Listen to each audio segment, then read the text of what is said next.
Hey guys, hope you're doing well. Welcome back, or I should tell myself welcome back, because it's been a long time since I posted on the channel. I just wanted to follow up. I realized that the first video I made on chain waxing was 2 years ago in 2022, 1st of April. It was not April Fool's Day. I've been using the same method now for 2 years, and I'm happy to report that I still have the same chain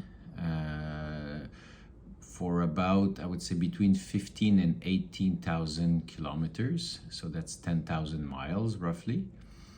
And I didn't change my cassette. My cassette is actually 3 years old now, and my chain 2 years old. I used to change my chain every 6 months roughly. Kuwait is a country that's quite dry. There's a lot of dust and sand, but besides that, it's not very, wet. So the contamination is not that bad.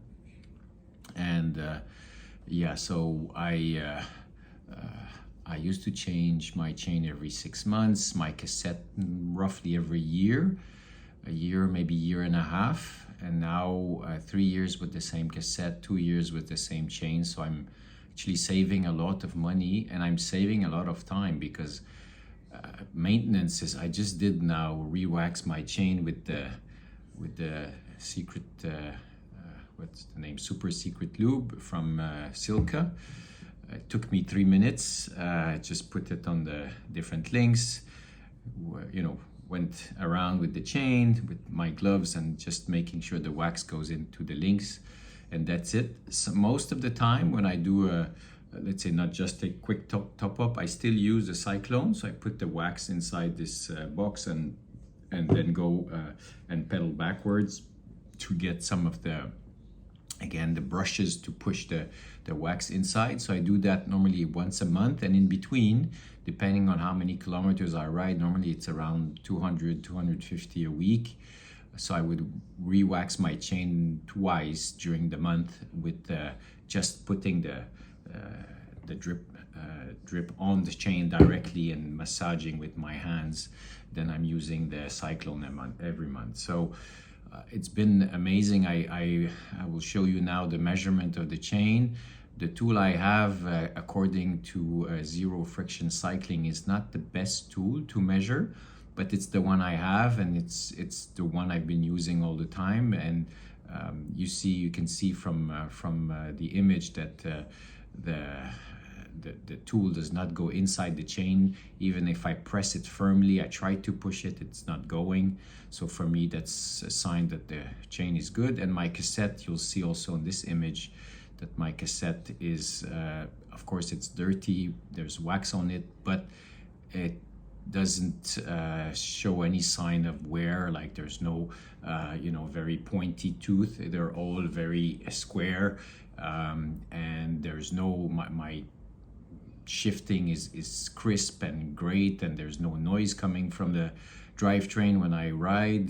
So I'm very happy with this setup, and I urge you guys, if you didn't make the switch, try to make the switch. It will save you money, time, and you'll have to spend more time riding your bike rather than taking care of your bike. So for me, it was a great shift, a great experience. 2 years now in, and I'm happy, and I'm not going back. So I have 3 bikes now. All of them have wax chains. One is in Canada. I use it for gravel, where it's even more important to have something where, that's not sticky. So the sand and the dust coming from you riding does not stick at all to the chain. So it keeps the components, clean, and the wear is really, really much lower than anything else. So for me, 2 years would have been 4 chains. At the ones I use are KMC chains at 70 euros each.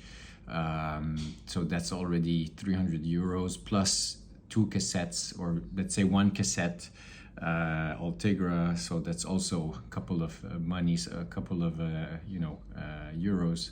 So all in all, I think it's a great experience, and just Look on the web, find the best videos for you to start now. I know Silca have new products out that makes the process even simpler than it was. You don't have to buy these solvents. You can use either their liquid stripping tool, or you can actually, if you use hot wax, put a cube right inside, and it will take care of the factory grease on new chains. So yeah, do it. It's worth it. Watch a couple of videos, come up with your own method that fits for you, and go ahead. It's really worth it. All right, ciao.